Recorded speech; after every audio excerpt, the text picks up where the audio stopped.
เอาหวยบ้านโคกปูนเมืองพีนเจ้าจสาวหวยนี่ละไปลิ้นนำมาลุงอยู่เซโนแต่ไปเจอพอตู้เปิดแก๊บนี้พอตู้เปิดแก๊บกับเป็นทหารอยู่เซโนตอนนั้นมีเงินบ่ตอนนั้นเงินเท่าใดเงินตอนนั้นเงินนะชาวล้านเงินชาวล้านกีบน้องบอกเป็นไปบ่ได้น้องนี่ต้องมาแยกทางน้องลืมแล้วบ่หากน้องเท่าใดมันนี่เลยได้ตำราแล้วหากไปก็เท่านั้นเขาแต่งก็มีเอาทักทายสบายดีสวัสดีพี่น้องเข้ามาติดตามรับชมคลิปบาวรัดอีกเนาะตอนนี้เนาะก็เข้ามาหมู่บ้านของน้องหวยพอเท่าปืนแก๊บแล้วก็บ้านน้องผู้แล้วก็บ้านน้องอ้อยมื้อนี้นะบาวรัดก็ได้อันนี้มาฝากสบายดีเด้อพ่อสบายดีหวยไปใส่น้องหวยไปใส่ไปอาบน้ำโอ้พอดีได้ตัวนี้มาฝากนี่เครื่องดื่มนี่เพิ่นดำน้ำไม่เมื่อยโอ้นักเลยเจ้าเอาไงรักนักมีเป๊ปซี่ขนมน้ำแข็งใช่เครื่องดื่มร้อยเลยเอ็กเต็กอร่อยนี่เอาเต็กกันมาเปิดหน่อยโดยขนมร้อยเอาขนมนี่โอ้ลูกสาวอ่ะเจ้าเลยยันลานใดมีมาไว้ขนมนี่เจ้าใจลงก่อนเดี๋ยวเปิดตรงบักไงเบลอเธอเลยเลยจะมัดหัวนี่จงโผล่ไปดำหน้าอีบ่เพิ่นน่ะมื้อนี้นะอ๋อไม่อยากกลับโดยวันเสาร์เพิ่นสิกลับเนาะวันเสาร์วันอาทิตย์เพิ่นไปอาบน้ำดนแล้วนี่พาไปวังนึงนี้อ๋อโดยค่ำพุ่นแล้วเนาะ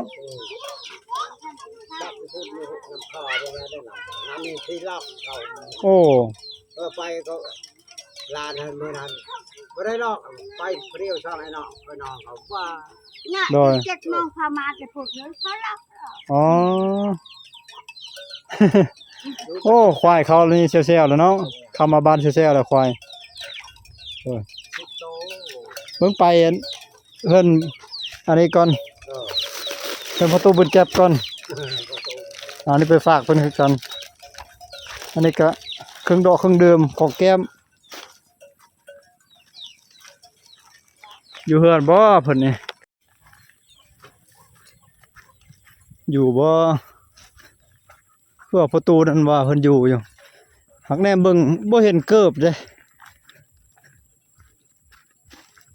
สงสัยไปอาบน้ำแล้วบ่เนาะประตูเอ้ยตู้เป็นแก๊บมิสมอยเกิบก็บ่เห็นรองเท้าก็บ่เห็นบ่อยู่แล้วประตูไปใส่น่าจะแม่นไปอาบน้ำตามเบิ่งเปิดประตูปาไว้อยู่ได้บ้านเพิ่นก็อ๋อไปใส่เนาะเดี๋ยวพาเลาะเบิ่งบรรยากาศรอบบ้านเพิ่นสวนมะพริกเพิ่นเขียวคือเก้าเนาะมามื้อนี้พี่น้องมะพริกมะเขือมะละกอมังหุ่งมะละกอเพิ่นโอ้ดูมันขยันเพียรคักเลยประตูเลยปลูกเครื่องปลูกนี่พักนางตู้เพิ่นก็ปลูกเลยเขียวคักเลยมีคอกไก่คอกยังเลี้ยงไก่นำได้เพิ่นก็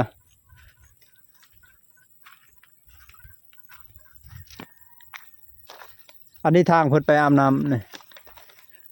ทางตัวนี้น่าจะแม่นไปอาบน้ำเดี๋ยวเขารอเพิ่นขึ้นมาจักหน่อยโอ้ไก่ก็ขึ้นเฮือนขึ้นบ้านเลย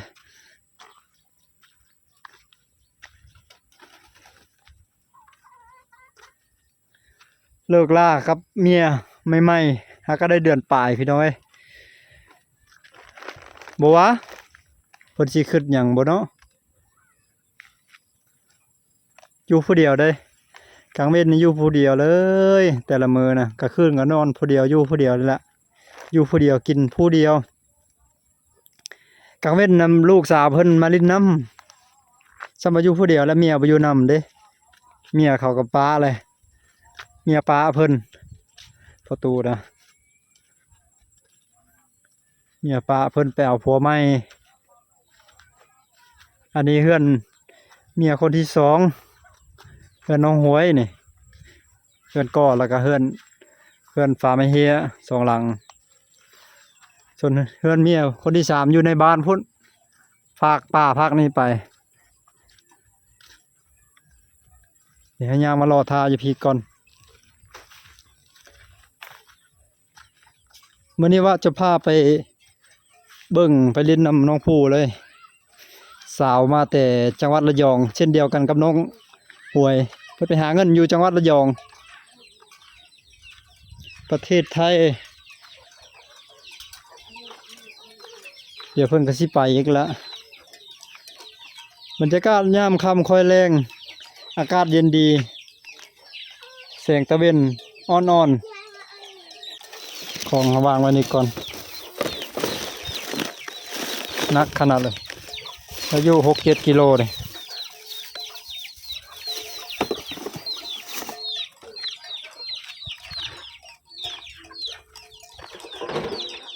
ใกล้ลายพลึกเนาะลาเนาะ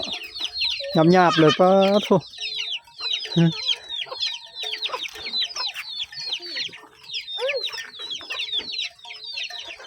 มาเบิ่งควายพอเท้าเพิ่นกำลังเอาควายเขาแรงควายเขาแรงเขาคอกยามมื้อแรง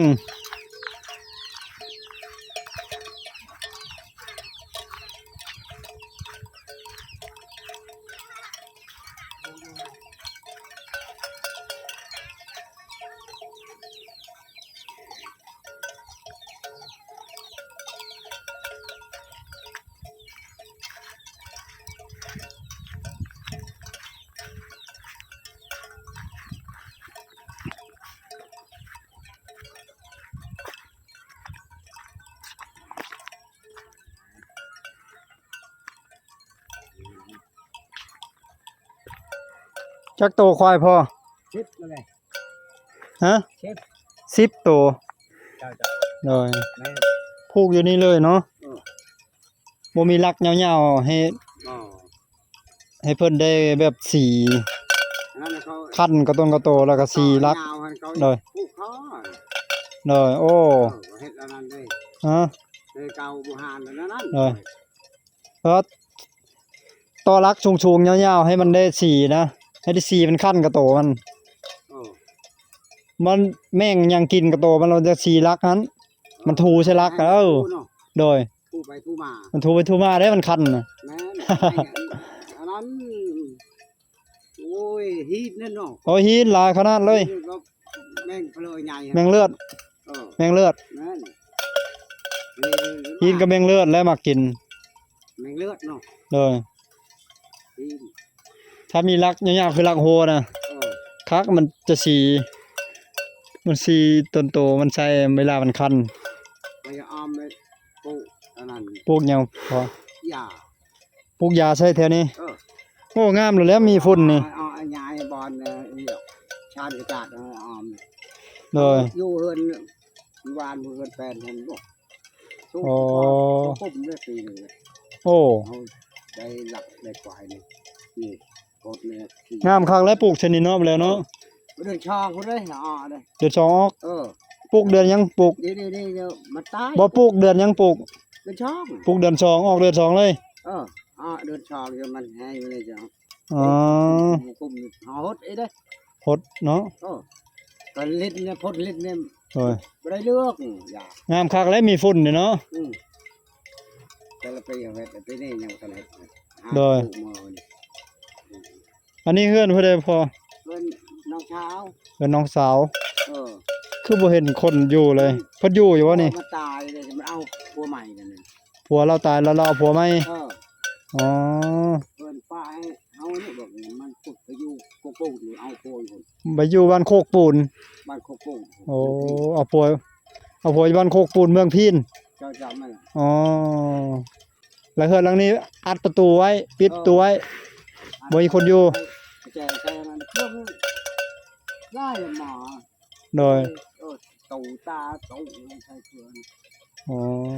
เชื่อนอน โดย ใส่แจไว้ โดย เอาตัวไม้แล้ว ตัวไม้แล้วเนาะ โดย เอ้ยมาบางนมนี่ก็ไปถ่ายมากับคนก็มา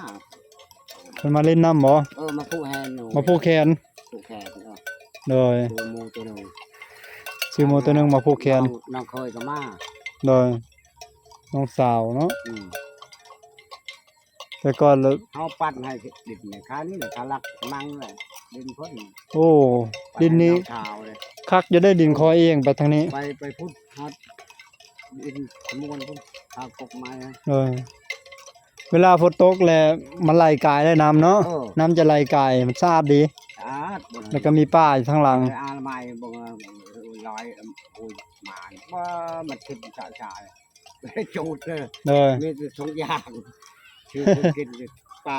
ชา เลยอนามัยให้งามแหล้ว โอ้มันจะจูด โฮมไว้ละจูดเนาะ ออกมาบอกว่าคักเอ้ย เลย เป็ดมา ลูกนี่จักคนว่าลูกพอทางวัดน้องหวยนี่เป็นลูกกกบ่ อายได้ป่วย มีอาอีกคนนึง อ๋อ เป็นพ่อห่างเลย เป็น ลู ผู้ กหลาน ผัวพ่อหางอ๋อ ป้านี่เมียป้ามัน มีลูกหนึงหันบ่ผู้ได้ลูกหนึงหัน แม่นแหละ อ๋อผู้นั้นอายเนาะ ป่วยชื่อ ฮะ ว่าชื่ออายหันป่วย บวย เอา อ๋อ ป่วย โดย นางทองห้วย ผู้นั้นบอกมันเสื้อดำๆพุ่นบ่ แม่นแหละ อ๋ออายกกพุ่นน่ะเนาะ ไอ้กกได้ยังมาพูดตายที่คด โดย ยังหาเก่าบ่ชิบ ฮะ ลูก ตายฉี่ ตาย หาเก้า ตาย4คนยังหา เออ 9คน เก้าคด หวยเป็นผู้ที่2เนาะหวยเนาะ บอกกลัวผู้ที่ชอ ฮะ บ กว่าอีกบ่ ผู้ก็ตายชีคดนั่นอากกโอ้ยกก ตาย4คนแล้ว แล้วจังมา บุยนี่แหละกก จังมาได้ผู้เสื้อดำนี้ ที่ช่องไม่แล้ว แล้วจังมาได้น้องหวย อืม อ๋อโดย ที่ห้าที่หกแล้ว ผู้เดียวนี่บ่เมียนะบ่พ่อเฒ่า เนี่ยอันนั้น เมียเจ้า พอดีนี่แหละ เออ รู้เนี่ยเป็นช่องปลาอย่างนี้โดย เอาอีกจะเป็นช่องอ่ะ โดย เอาอัน ไปเฒ่าเพิ่นคนบ้านใด พูดแค่วิก บ้านเควิงอ๋อไปทางสายนั้นเนาะภาคกูภาคนั้น มานำหวยลูกน้องนี่เอา เฉพาะคนทางพุ่นยังมาหลายเหมือนผู้แขนเนาะ แม่น โดย อย่าอยู่พูดนะ โดยพี่น้องปองป่าอยู่ตรงสายเควิงหลาย ลูกมาอายแม่จะอยู่ชะโน่ลุงขับ ลุงคำบ่ชื่อเพิ่นเป็นพนักงานอยู่พุ่นบ่เป็นทหารอยู่เซโนโอ้ตอนนั้นนั่น อีห้ยพ น้อง เท่าอันนั้น ปุดแก็บอ่ะ ไปเก็บไปกับไปอยู่เฮือนลูกมันแล้ว โอ้โหโดยไปเล่นน้ำลุงอยู่เซโนลุงผู้เป็นทหารนั้น ไปช่วยลูกดำหน้า โอ้ เก็บไปเลยเก็บไปเมียมันปลาไปไถเลย อ๋อ พอไอ้แม่เป็ดไก่ เป็ดไก่แม่เป็ดไก่ ลาวอีเป็ดอีไก่ ลูกเรานะลูกกกเราหันลูกกับเมียกกหัน แม่นแหละ อ๋อแนวนั้น มีแต่ เนาะ ผู้ชายสองคนนั่น มีแต่ผู้ชาย มีแต่ผู้ชาย2คน แม่เลยบางมันไอ้หวยมันดีใจมันไอ้หวยไปลอยเลยโอ้ได้เช้าเช้าไปป่า อีเป็ดอีไก่ เป็ดอีไก่ห้ามเพิ่น เอ้าผู้ชายได้จังว่าซื้ออีเป็ดอีไก่ จับผู้ชายมันไม่เอิ้นชื่อในนั้นอีเป็ดอีไก่ โอ้ โอ้เราจะได้ลูกผู้สาวแล้วเราจะได้ลูกยิ่งเลยเนาะเราก็เลยตั้งชื่อให้คือแบบผู้ยิ่งเลย แม่น โอ้ ปุ้ยนี่นะ หลังจากเราเอาเมียเราเป็นทหารบ่เมียกกแล้วนะ บ่ฮู้บ่ได้ บ่ฮู้คือกันเนาะแต่ว่า ล่าสุดน่ะป้าก็เราไปไทยไปเฮ็ดงานอยู่ไทย แม่น อ๋อแล้วมีลูกชาย2คนชื่อเป็ดชื่อไก่ ป้าอยู่ป้าให้เพิ่นนี่เบิ่ง โดยป้าลูกให้พ่อเต้าอันพ่อเฒ่าเป็นแก๊บนี้ แม่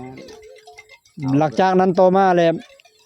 สาวหวยนี่ละ ไปลิ้นนำมาลุงอยู่เซโน แม่น อ๋อ ลุงก็ทหารเลยทหาร เป็นทหาร ทหารคุมป้ามันเดียวแบบ แต่ไปเจอพอตู้บุญแก้บนี้พอตู้บุญแก้บก็เป็นทหารอยู่เซโนตอนนั้นได้ประมาณ10 ปีขึ้นหลังเนาะ เออ ประมาณ10 ปีขึ้นหลัง ยังเฮ็ดการเลยลูกเขาอยู่นำเลย โดยเรายังเหตุการณ์ตอนนั้นโดย นายพันประจำของการนั่น เป็นนายพันบ่ นายพันนี่แหละ อ๋อพันหยัง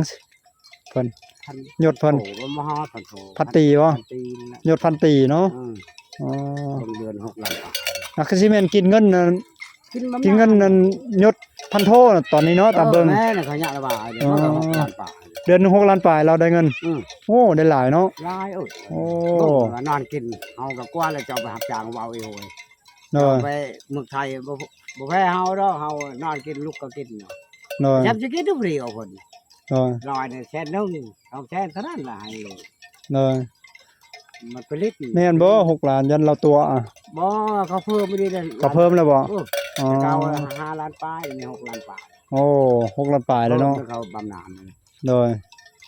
บำนาญเขา โอ้ ทหารอันนั้นอันนี้ก็เพิ่ม เฉพาะเราจังว่าจะแต่งเมียใหม่อะ เออนี่มันโฮมมันจะได้รถมันเอาปลายมันซื้อ อ๋อ ลานนั่นนะหัวมันปะอยู่ตู้เพิ่น โดย กดเอาเนี่ย โอ้แบบนั้นเนาะ ไม่โฮมจะ ห ได้ ลังจากนั้น จะได้รถขี่ หลังจากนั้นที่ไปเห็นน้องหวยไปพุ่นแล้วก็มักกันแล้วนำมาเลยบ่ บ่แล้วไปคอไปะไร ไปขอก่อน แต่งแล้ว มาขอก่อน เออ โอ้ ทหารชอบคนนายหมดมาไปแต่งก็ อ๋อ ในผัดในอันนั้นก็แต่งงานเฮาเชี่ยวของัวช่องโตพุ่น โดย นะครับนายเขา ทำนายเขา แก่เราขึ้นเด้ โอ้ มีแต่คนในพัดนะบ่มีพี่น้องบ่ เออ มีไก่เลยเอาคันเถิกแต่งให้ โดย ไปชิโน แต่ง แต่งโหย งัวจักโตงัวตัวหนึงเหรอ เอาตัวหนึงเพิ่นน่ะตัวหนึง อ๋อ เป็นช่อ พอเท่านี่ตัวหนึง ครับ บัดนี้พอตู้บุญแก้วตัวหนึง ตัวหนึง เป็น2โตเลย กินมื้อนั้นฮะ เออ มือกินมือดองหั่น เออ อ๋อ มื้อหนึ่ มีเงินบ่ตอนนั้นเงินเท่าใดเงินตอนนั้น เงินนะ20 ล้าน เงิน20 ล้านกีบ เออ ค้ำก็มีบ่ บ่มีมัน บ่มี รับ คำ อยู่เฮา อ๋อ เอาจะได้เอ้ยครับ เออ บาทหนึ่ง2 บาทตอนช่วง10 ปีขึ้นหลังเนาะ เออ 10 ปี เออให้ลูก เออ โฮมจะได้เฮือนอยู่นี่น่ะ โดย เอากับเมียเขา โดยหลังจากเพิ่นอยู่นำกันได้ 4-5 ปีบ่เพิ่นว่าระยะกันน่ะ เออ อ๋ออยู่ได้ โอ้ชะโน 4-5 ปี ชโนชามปี อยู่เซโนนะ อยู่เฮือนลาวเฮือน อ๋อไปอยู่เซโนก่อนจังมาพี่ อยู่พุ่น3 ปี เมื่อพูดเด้ อ๋อ เมื่ออยู่ชโนโหยก็เลย ไปอยู่เซโน3 ปี หลังจากนั้นแล้วจังมาอยู่บ้านนี้ อยู่บ้านนี้ได้ประมาณ การไปอยู่เฮือนพระเฒ่าอันนี้บ้านพระเฒ่านั้นนี่เด้ โดย แทนมันเลย อ๋อ มันว่าชนกกินชำชีกิจนะงานเฮา โดย ถือความมันนี่แหละ โดยเดี๋ยวนี้นี่เราก็สิพากไว้อยู่ธนาคารบ่เนาะเงินเดือนเรานั่น บ่มันปะในตู้หั่นนะ ปาอยู่ตู้ เออ อ๋อ ตู้ ตู้อยู่นั่น ตู้เขาก็ ตู้ ATM หั่น เพราะมันกดนั่น ตู้ ATM อยู่ตลาดหั่น เออ โอ้ปาไว้อยู่หั่นอยากได้แล้วไปกดเอา เอาแต่ปลายมันว่าตัวแสนตัวล้านนะเนาะมัน เอ เอา อ ไปเอาเนาะ เราคือบ่ซื้อรถจักรเนาะ มันโหมันจะได้รู้จักกันแล้ว โอ้โฮมซื้อเงินโฮมเงินซื้อรถจักรช่วงนี้ เออ โอ้เฉพาะว่าจมอยากได้รถเนาะ จะได้รถฟรี อ๋อโฮมเงินซื้อรถจักรบัดนี้ รถมันได้ทำรถห้างเฮาแหละ อ๋อ ขายล้านหนึงรถ ใช้บ่ได้แล้วตอนนั้นเนาะขายทีมเลย ลาวแต่เก่า เลย เป็น จัก บ่จักอยากซื้อรถบ่จักอยากแต่งเมียเอ้าบัดนี้ โอ้บอก เมื่อวานนี่อันไปเล่นอยู่อันเฮือนในสาวงอะเด้ อ๋อ เพิ่นก็บ่ยอกแม่สาวงโอ้คัน30 ล้านบ่ต่อเลยค่าดอกว่าเลย เอ้าสิได้อยู่บ่รถเดี๋ยวจะได้เมียก่อนอยู่ เอาเด็กหน่อยเอาเฮ็ดได้หรอแม่ดิโดนเฒ่ามาเอาตำชาววก เลย ตำแม่ห้างอันนั้นน่ะแม่เขาบอกมาน่ะ โอ้ย โดนบ่ได้ จำนั้นผมบ่มักเนาะ แกงหัวรู้เด้ โอ้มักคนมักแต่เด็กน้อยเนาะเรามักเนาะบ่เฒ่าเพิ่นแก็บนี่บ่ธรรมดาเด้อพี่น้อง แนะนำให้ผู้อายุแก่ๆระดับ40 ปีแล้วโลดบ่มักโลด แม่น มักแต่อายุ10 18หา20ปลาย มากแฮง พอตู้เบิดแก้วนี่มักผู้นั้นหั่นโอ้ พอเขาน่ะโอ้ไปเฒ่าอยู่ไม่ยังก็จะได้ก็ชื่อให้โอ้ โอ้ ลูกพ่อโน่อะ เออ ผู้ใดวะชื่อหยังเราชื่อ ลำหัว ลำหัว เออ โอ้ มันอยู่ที่วันพุ่นเลย เดี๋ยวนี้บ่ละจากใดหาหรือว่าแต่เก่า เดี๋ยวนี้ฮั่น เดี๋ยวนี้ เออ โอ้ไปเกี่ยวซิพนนั้นอีกเลย เกี่ยวไปทางนั้นนี่ได้ นางหัวบ่ชื่อนะ ลำหัวน างลำหัว เออ อ๋อง านอยู่ชวันอยู่นำ โอ้ งานในเวียดนามอยู่พุ่น โอ้บ่ได้สิไปเบิ่งแม่นผู้ใดวะ ตามมันบอกไปเบิ่งแผนอาณาชูจะไป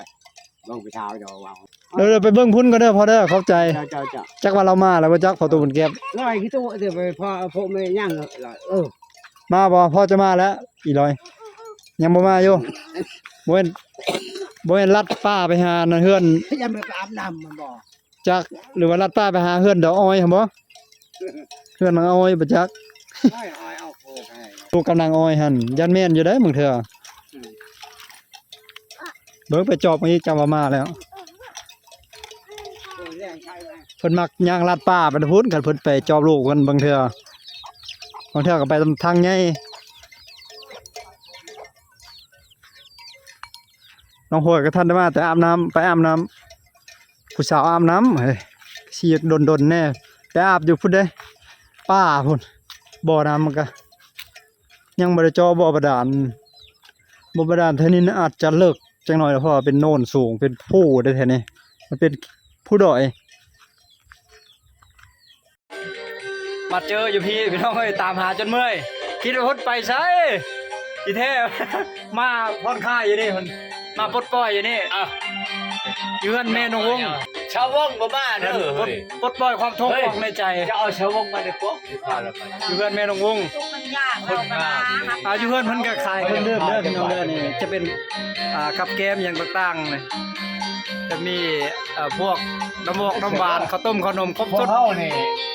สิทุกข์หรือสิหาแล้วเบิ่งตัวตน ก็เป็นคนทุกข์ยากให้เต็มที่แล้วเนาะหัวใจ น้องบอกเป็นไปบ่ได้น้องนี่ต้องมาแยกทาง น้องลาก็บ่สนใจ มือถือน้อยก็โหลดให้ เอาให้ใช่เพื่อเอาใจนะน้องลืมแล้วบอกเส้นทางหากเขาสองคน อายจน บอกน้อย จน ชอบเขา ข้างร้องเท่าใด มันมีเลยได้ตำราแล้ว หากไปก็เท่านั้น เขาแต่งก็มีแต่ บ่มีความหมายน่าเสียดายฮักมาน้องตะวันเจ้านั้นเปลี่ยนไป ขอลาบุญวาสนาบ่มีคนดี